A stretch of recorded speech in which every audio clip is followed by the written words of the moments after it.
Le mercure politique montre les résolutions et recommandations issues du dialogue national inclusif et souverain sont traduites dans les faits jour pour jour.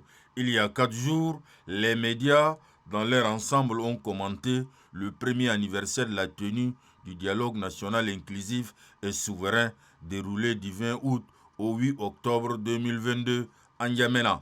Depuis, un gouvernement d'union nationale a été mis en place, suivi de la création du Conseil national de transition qui fait office du Parlement provisoire, dans le souci de répondre aux exigences du peuple tchadien contenues dans le cahier des charges du dialogue national inclusif et souverain. Les autres institutions ont été créées à l'exemple de la Commission nationale chargée de l'organisation du référendum constitutionnel, la CONEREC, et le cadre national de concertation politique, dans le but d'assurer une bonne organisation du référendum constitutionnel prévu le 17 décembre prochain. La CONEREC travaille d'arrache-pied.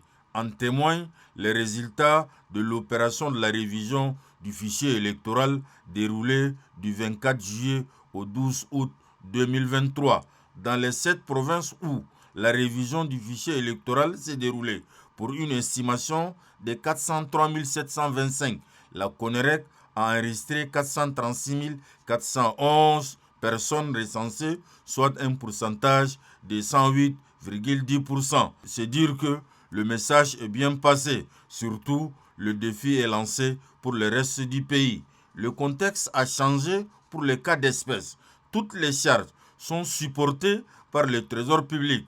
Pour l'instant, malgré les appels lancés par le gouvernement, les partenaires au développement ne se sont pas manifestés pour soutenir le processus du retour à l'ordre constitutionnel.